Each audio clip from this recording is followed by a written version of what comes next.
En este parque, cada escena que se repite una y otra vez, casi con los mismos personajes, como una pieza estática, ayuda a dilatar el tiempo, a blindarnos de una ciudad que se volcó sin resistencia al vértigo desenfrenado de los días. Así, caminar en Parque Bolívar, sentirlo, es ir cayendo lentamente en una nostalgia empalagosa.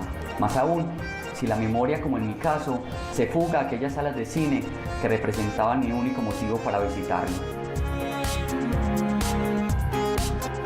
Un parque que nació a finales del siglo XIX, enmarcado por ceibas, almendros y carboneros, y donde sobresale uno de los referentes patrimoniales más importantes de Medellín, la Catedral Basílica Metropolitana. Una estructura de ladrillo macizo diseñada por el arquitecto francés Charles Carré, que por su valor histórico y por ser una de las principales obras arquitectónicas del país, fue declarada Monumento Nacional de Colombia el 12 de marzo de 1981.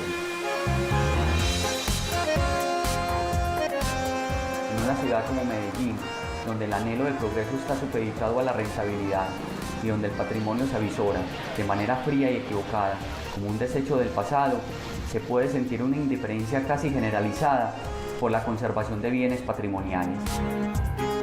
De ahí, rescatar la importancia de esta obra que va más allá de una connotación religiosa y que nos recuerda que el patrimonio es la evidencia de un proceso histórico de las sociedades humanas, de sus encuentros, deseos y luchas. Símbolos que sirven como asideros, como referentes que nos conectan con el pasado para mostrarnos un presente que siempre podrá ser revertido.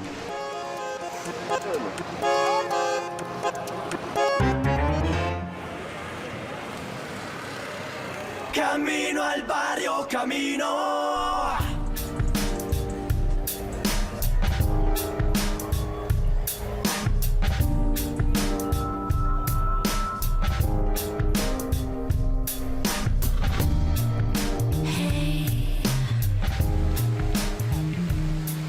Continuamos en este especial de patrimonio, este especial que nos está llevando por la historia de algunos hitos patrimoniales de la capital de Medellín.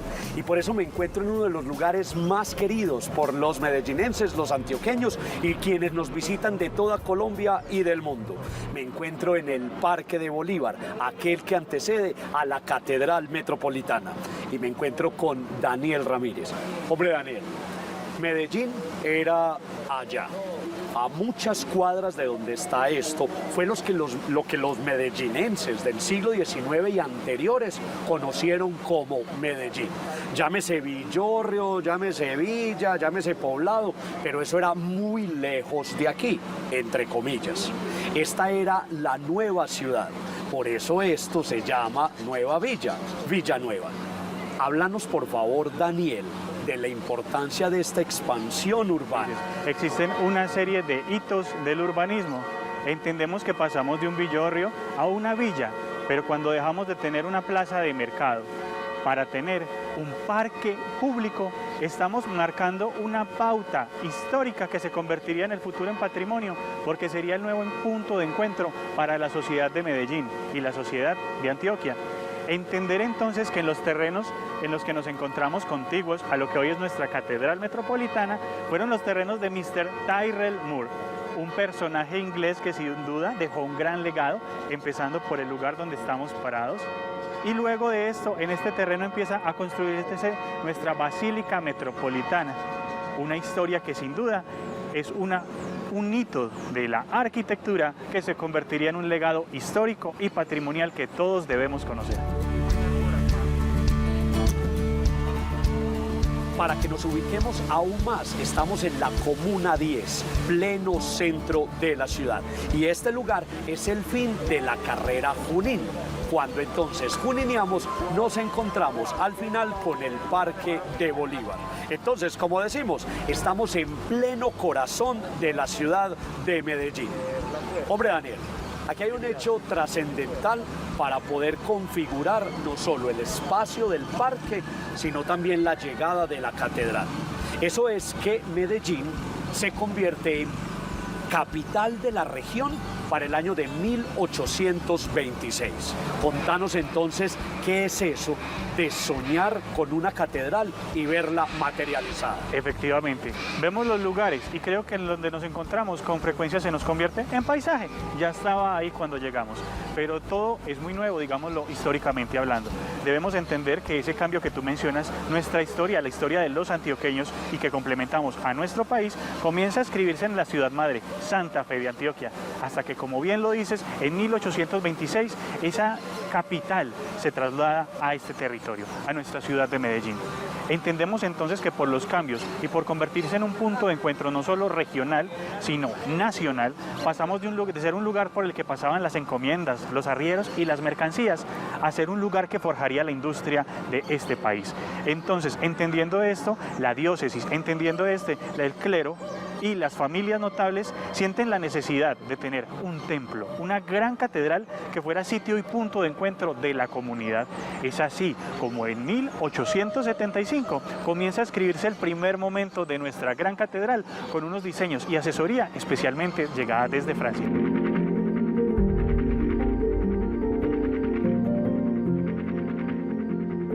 Esta catedral, ¿por qué es patrimonio? Entendamos que acá encontramos, aparte de una gran obra arquitectónica, un hito para la época. Miremos una gran obra construida en ladrillo cocido.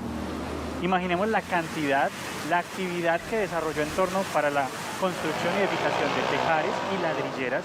Y pensemos que no tenemos cemento, no tenemos concreto.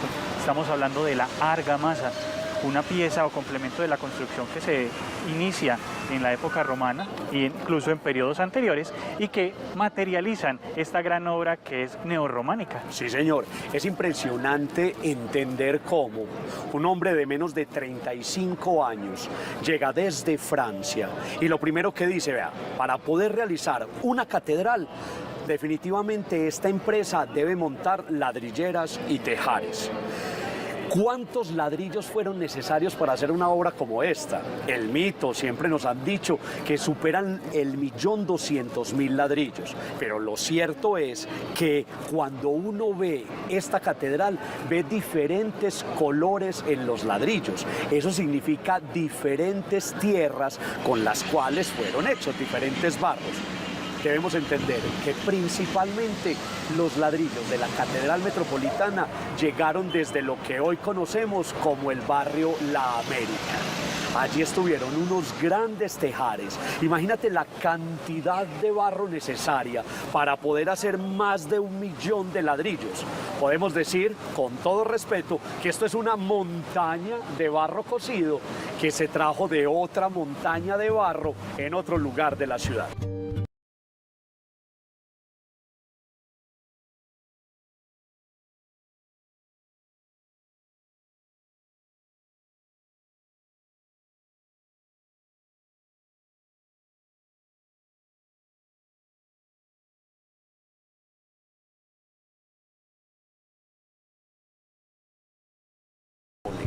Hablemos de toda la obra blanca.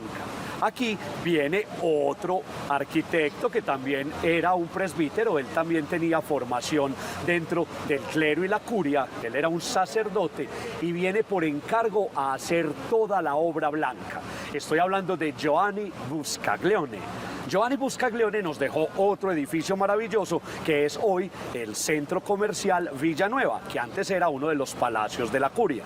Este señor se encarga de traer el baldaquino, el púlpito y toda la obra en mármol.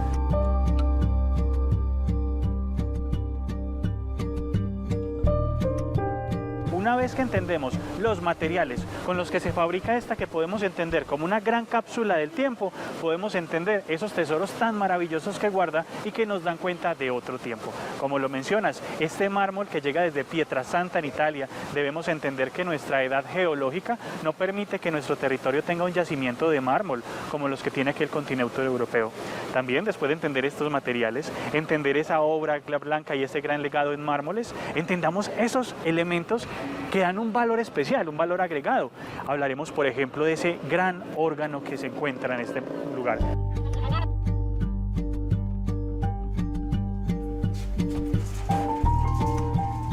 Uno de los órganos más grandes del mundo, de la casa Volker en Alemania, que fue construido en 1932 y entró por el río Magdalena.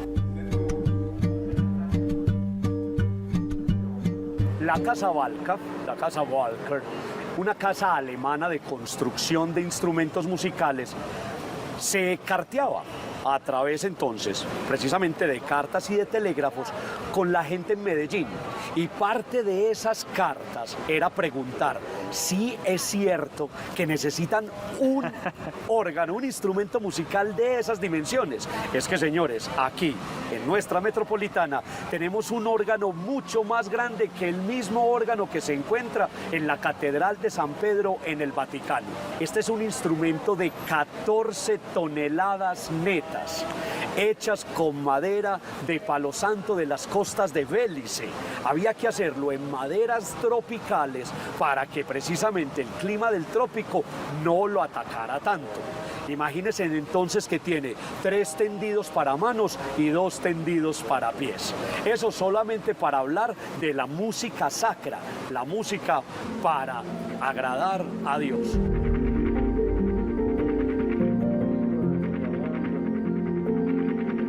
¿Cómo no entonces mencionar a ese filántropo de Medellín que hace esa donación tan importante, no solo de un teatro, no solo de un hospital, sino del ornato de nuestra catedral? Por supuesto estoy hablando de don Pablo Tobón Uribe. Efectivamente, ese gran hombre antioqueño, como lo refieren algunos académicos, pensemos que él no solo trae las grandes campanas que llegan desde Estados Unidos, él también trae los grandes candelabros, la primera conexión o tendido eléctrico y una gran parte del capital para apoyar toda esta parte de esta construcción.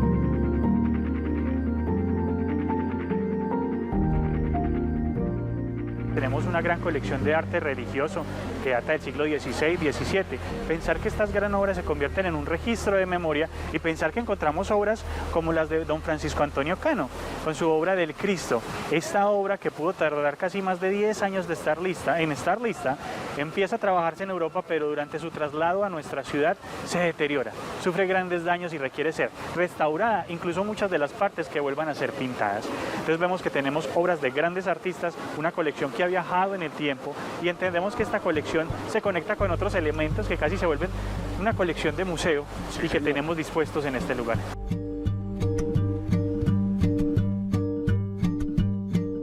Camino al barrio, camino. Estás viendo Camino al Barrio